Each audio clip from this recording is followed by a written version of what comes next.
সম্মানিত দর্শক, আমরা টেকেরঘাট বিভিন্ন পাহাড়ের বিভিন্ন জায়গাগুলো পরিদর্শন করার পরে এখন আমরা আসলাম লাকমাছড়ায়। এটি একটি বিরাট বড় একটি ঝর্ণা। এখানে অনেক ছাত্ররা গোসল করছে, যারা বিভিন্ন জায়গায় ঘোরাঘুরি করার পরে অনেক ক্লান্ত হয়ে পড়েছে। এখন ক্লান্ত হয়ে আমরা এই লাকমাছড়াতে গোসল করতে আসলাম। ঝর্ণার ওই পারে যে পাহাড়টি দেখতে পাচ্ছেন সেটি হলো ইন্ডিয়ার পাহাড়। ঝর্ণার পানিটা খুবই পরিষ্কার এবং অনেক ঠান্ডা। তো ঠান্ডা হওয়ার কারণে আমাদের অনেক ভালো লাগছিল, কারণ আমরা বিভিন্ন জায়গায় ঘোরাঘুরি করার পরে শরীর অনেক ক্লান্ত হয়ে পড়েছিল এবং অনেক ঘেমে গেছিল, যার কারণে ঠান্ডা পানিটি পাওয়ার পরে আমাদের অনেক ভালো লাগছে। তো ছাত্ররা খুব আনন্দের সাথে গোসল করতেছে এবং আমরা খুব আনন্দ করে গোসল করছি। ছাত্রদের কি পরিমাণ আনন্দ লাগতেছিল আপনারা সেই নমুনা অবশ্যই দেখতে পারতেছেন।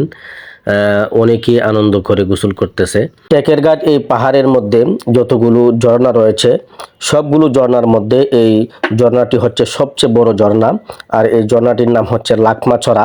তো এই লাকমাছড়া এই ঝর্ণাটি অনেক একটি বড় একটি ঝর্ণা এবং পানি খুবই পরিষ্কার এবং খুবই ঠান্ডা এবং খুবই সুস্বাদু। এই ঝর্ণার মধ্যে পানির নিচে ছোট বড় অনেক পাথর রয়েছে, যেগুলো অনেক ধারালো, তাই খুব সাবধানের সাথে সেখানে নামতে হয় এবং গোসল করতে হয়।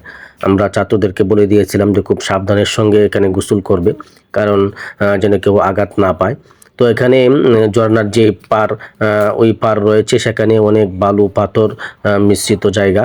আর এই চড়ার মধ্যে এলাকার যারা আছেন তারাও এখানে গোসল করে। সামনে যে পাহাড়টি দেখতে পাচ্ছেন সেটি হলো ইন্ডিয়ার একটি বড় পাহাড়। এই পাহাড়ের নিচ দিয়ে আবার রাস্তা রয়েছে, সেখান দিয়ে গাড়ি চলতেছে আমরা দেখতে পাচ্ছি। সম্মানিত ভিউয়ার্স, এই টেকেরঘাট এই পাহাড়ি অঞ্চলটি অনেক সুন্দর, অনেক পর্যটক এখানে ঘুরতে আসেন। আপনি যদি কখনো আসেন তাহলে অবশ্যই এই লাকমাছড়াটি দেখে যাবেন। এই লাকমাছড়াটি ঘুরতে কখনোই ভুলবেন না, কারণ এই লাকমাছড়ার এই ঝর্ণাটি অনেক সুন্দর একটি জায়গা এবং আল্লাহ পাকের অপরূপ সৃষ্টি।